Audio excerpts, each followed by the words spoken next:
नमस्कार, मैं हूं प्रदीप कुमार। आप देख रहे हैं पॉलिटिकल आइडिया। पॉलिटिकल आइडिया के आज के इस अंक में आप सभी दर्शकों का बहुत बहुत स्वागत है। मित्रों, मैंने कई बार कहा है कि इस बार केरल का विधानसभा का चुनाव एक इतिहास रचने वाला है कई मामलों में। पहला मामला यह है कि वहां पर जिस प्रकार का ध्रुवीकरण इस बार होता हुआ दिख रहा है, ऐसा केरल के इतिहास में कम से कम हिंदुओं का ध्रुवीकरण तो आज तक नहीं हुआ था। मुसलमानों का ध्रुवीकरण होता है, ईसाइयों का ध्रुवीकरण होता है, हिंदुओं में जातियों का ध्रुवीकरण होता है, लेकिन हिंदुओं का ध्रुवीकरण केरल में हो, दक्षिण भारत के केरल कर्नाटक के अलावे और किसी राज्य में हिंदू ध्रुवीकरण हो, ये ऐसा केरल में ऐसा पहली बार होता हुआ आपको दिख रहा है। क्यों दिख रहा है, कैसे दिख रहा है, उसके आंकड़े में बताऊंगा आपको। मित्रों, सबसे पहले आप समझिए कि 2024 के लोकसभा चुनाव में भारतीय जनता पार्टी ने खाता खोला। पहली बार त्रिशूर लोकसभा सीट बीजेपी जीतने में कामयाब रही। बीजेपी को खुद लगभग 17.5% वोट मिला और एनडीए गठबंधन को लगभग 19.5% वोट मिला। लेकिन उसके बाद से जब से बीजेपी ने एक लोकसभा सीट त्रिशूर जीता, बीजेपी के जीते हुए जो सांसद हैं सुरेश गोपी केंद्र में मंत्री बने, और जिस प्रकार से केरल की राजनीति, चूंकि 10 वर्षों का एंटी इनकम्बेंसी है पिनराई विजयन के खिलाफ, और केरल में जिस प्रकार से राहुल गांधी चुनाव लड़ने आए वायनाड लोकसभा सीट से, राहुल गांधी ने फिर इस्तीफा दिया। उसी सीट से फिर प्रियंका वाड्रा आई चुनाव लड़ने के लिए, प्रियंका गांधी चुनाव लड़ी, वर्तमान में सांसद है वहां। और जिस प्रकार से केरल, आपको पता है जब आईएसआईएस की लहर चल रही थी दुनिया भर के अंदर, सबसे ज्यादा भारत के रहने वाले नागरिकों में केरल के ही नागरिक थे जो आईएसआईएस ज्वाइन करने गए थे। केरल ही वह राज्य है मित्रों जहां पर पीएफआई का जन्म हुआ। सिमी का नया अवतार पीएफआई प्रतिबंधित है अब, लेकिन अब पीएफआई अपनी गतिविधि एसडीपीआई के माध्यम से चला रहा है। न केवल केरल में बल्कि केरल के बाहर भी, तमिलनाडु, कर्नाटक, यहां तक कि पश्चिम बंगाल तक में एसडीपीआई ने अपनी गतिविधि जारी है उसका। उतना ही नहीं, वेलफेयर पार्टी ऑफ इंडिया जिसके अध्यक्ष हैं अभी उमर खालिद के पिता, वही उमर खालिद जवाहरलाल नेहरू विश्वविद्यालय जेएनयू वाले जो दिल्ली दंगे में अभियुक्त हैं, जेल में बंद हैं, सुप्रीम कोर्ट ने जमानत देने से इनकार कर दिया यूएपीए के तहत। उन्हीं के पिता कयूम रसूल इलियास, जो कि जमाते इस्लामी का पॉलिटिकल ऑर्गेनाइजेशन है, वेलफेयर पार्टी ऑफ इंडिया,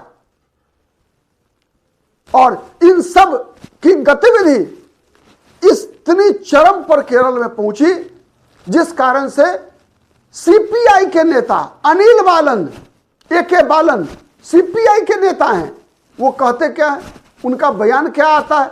उनका बयान आता है मित्रों कि अगर सरकार यूडीएफ की बनेगी केरल में तो होम मिनिस्ट्री पर कब्जा होगा जमाते इस्लामी का। मतलब कारण क्या है उसका कारण है कि इंडियन यूनियन मुस्लिम लीग, जो कि यूडीएफ की कांग्रेस के बाद दूसरे नंबर की पार्टी है, लगातार कांग्रेस पर यह दबाव बनाए हुए है कि वहां पर इस बार यूडीएफ जब चुनाव जीतती है, जिसकी संभावना दिख रही है, तो वहां मुख्यमंत्री बनना चाहिए किसका? मुस्लिम लीग का बनना चाहिए।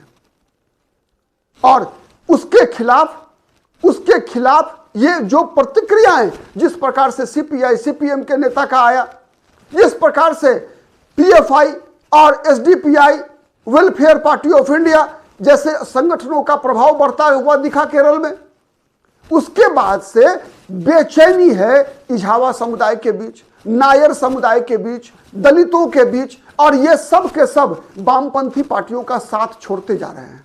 धीरे धीरे वामपंथी पार्टियों के साथ छोड़ती जा रही है, क्योंकि वहां की मुख्य रूप से जो 54% हिंदू आबादी है, उसका सबसे बड़ा हिस्सा लगातार सीपीएम के साथ रहा, जबकि मुसलमान और ईसाई मतदाता केरल के 26% मुसलमान और लगभग 18% ईसाई मतदाता लगातार कांग्रेस पार्टी के गठबंधन यूडीएफ के साथ रहे। चूंकि यूडीएफ में कांग्रेस के बाद, मैं दोबारा रिपीट कर रहा हूं, सबसे बड़ी पार्टी है इंडियन यूनियन मुस्लिम लीग।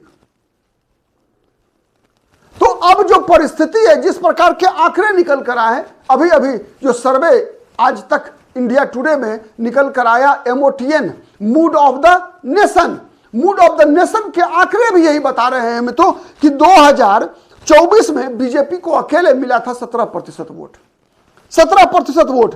लेकिन अगस्त 2025 में जब मूड ऑफ द नेशन करवाया गया, उसमें बीजेपी को मिला 25% वोट। 25% वोट मिलता हुआ बीजेपी को दिखा अगस्त 2025 में, और अभी जनवरी 2026 में भी मूड ऑफ द नेशन जो हुआ है उसमें 26% वोट भारतीय जनता पार्टी को मिल रहा है। वहीं पर जो एलडीएफ है, एलडीएफ का आंकड़ा जो कि 32% वोट मिला था 2024 के लोकसभा चुनाव में, वो घटकर अब पहुंच चुका है 28% पर। मतलब बीजेपी 17% से पहुंच गई है 25% पर, बीजेपी 17 से 25 पर पहुंच चुकी है। वहीं एलडीएफ 32% से घटकर 28% पर आ गई है, और यूडीएफ जो जिसमें कांग्रेस पार्टी, मुस्लिम लीग, ये सब है, 43% से घटकर आ गए हैं 40% पर। इसका मतलब क्या है कि अब तक भारतीय जनता पार्टी ने कांग्रेस का 3% और सीपीएम का 4% वोट बीजेपी ने अपने पाले में ले लिया है। मतलब बीजेपी को 7% वोट का फायदा हो चुका है। बीजेपी को अब चाहिए कितना? बीजेपी को चाहिए केवल 5% वोट और ज्यादा, वहां केवल 5%। अब यह 5% कैसे संभव है, अब आप देख लीजिए। मैंने कई बार कहा है मित्रों, कई वीडियो में मैंने कहा है कि जो सबसे मजबूत जो पिलर है सीपीएम की, वो है इजावा समुदाय, और कांग्रेस की सबसे मजबूत पिलर हिंदू में, मुसलमान और ईसाई के बाद हिंदुओं में सबसे मजबूत पिलर है कांग्रेस के पक्ष में है नायर समुदाय। इजावा जो कि 23 से 24% है, और उनके साथ केरल के दलित जो 8 से 10% के बीच दलित मतदाता है केरल में, वो 99% स्थितियों में इजावा समुदाय के साथ जाते हैं। तो मतलब 24% और 8% ही मानकर चलिए, तो 32% वोट इजावा और दलित, और 12% वोट, 12% ही मानकर चलते हैं नायर का, 32-12 44% वोट। और साथ में ये वोट एकजुट दिख रहा है आज के दिन में। हिंदुओं की कुल आबादी है 54% केरल में, और इन 54% आबादी में मित्रों हिंदुओं की 44% आबादी का पूरे के पूरा ध्रुवीकरण हो रहा है। एक बात और मैं बताऊं आपको मित्रों, पिछले वीडियो में भी मैंने बताया था, केरल की राजनीति में हर जाति का अपना एक संगठन है। जैसे नायर समुदाय का एनएसएस है, नायर सेवा संस्थान है, इजावा समुदाय का एसएनडीपी है। एनएसएस की स्थापना जो है पद्मनाभन ने किया है, जो प्रख्यात समाज सुधारक रहे हैं। इसके अलावा नारायण गुरु द्वारा स्थापित एसएनडीपी है, इजावा समुदाय का संगठन है। तो इन संगठनों का अपनी जाति के ऊपर 100% प्रभाव है। आप कह सकते हैं 90% वोटर अपने अपने इन संगठनों के दिशा निर्देशों का पूरी तरीके से पालन करते हैं। केरल के समाज जीवन में ये संगठन इतने मजबूत हैं कि इन संगठनों के अंदर नियंत्रण में कई मंदिर, कई चैरिटेबल हॉस्पिटल्स, स्कूल, कॉलेजेज, जितने शिक्षण संस्थान, स्वास्थ्य संस्थान हैं, इसमें इन दोनों संगठनों का बहुत बड़ा योगदान है। इसीलिए लगभग 90% जो वोटिंग होती है अपने इन संगठनों के दिशा निर्देशों के तहत होती है। और लगातार इन संगठनों की बैठक चल रही है, और उस बैठक का एक निष्कर्ष अब तक स्पष्ट हो चुका है कि ये सब के सब PFI, SDPI, welfare party of India जैसे संगठनों के, इंडियन यूनियन मुस्लिम लीग, जमाते इस्लामी केरल, के बढ़ते प्रभाव से चिंतित हैं। इतने चिंतित हैं कि वेल्लापल्ली नटेशन, जिनको अभी पद्म भूषण मिला है, इजावा समुदाय के बड़े नेता हैं, उन्होंने कहा कि मल्लापुरम को अलग देश अब मान लेना चाहिए। वेल्लापल्ली नटेशन इतने चिंतित हैं कि लगातार कह रहे हैं कि 2040 तक केरल में मुसलमान बहुसंख्यक हो जाएंगे, अल्पसंख्यक नहीं रहेंगे।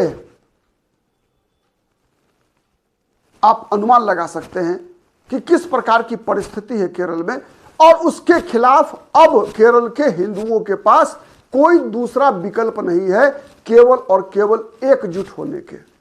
इसीलिए जब, चूंकि आज से पहले का इतिहास रहा था कि ध्रुवीकरण मुसलमानों का होता था, ध्रुवीकरण ईसाइयों का होता था, केरल की राजनीति में पहली बार ऐसा स्थिति है मित्रों जब हिंदुओं का ध्रुवीकरण हो रहा है। अंतिम परिणाम तो मई में निकल कर आएगा, चुनाव के बाद निकल कर आएगा। वैसे भी अमित शाह का टारगेट है 37% vote plus Bharatiya Janata party का मुख्यमंत्री। अमित शाह इसमें कितने सफल होते हैं आने वाला चुनाव का परिणाम बताएगा। बने रहिए पॉलिटिकल आइडिया के साथ। हमारी नजर तो हर उस खबर पर होती है जिस खबर का ताल्लुकात हमारे आपके जीवन से है, भारतवर्ष से है, केरल से है, केरल की राजनीति से है। बने रहिए पॉलिटिकल आइडिया के साथ। हमारा वीडियो यदि पसंद आता है तो प्लीज लाइक कीजिए, शेयर कीजिए, जिससे कि अधिक से अधिक लोगों तक हमारी बातें पहुंच सके। और अब तक यदि पॉलिटिकल आइडिया को सब्सक्राइब नहीं किया है तो प्लीज सब्सक्राइब कीजिए। आज के लिए इतना ही, बहुत बहुत धन्यवाद।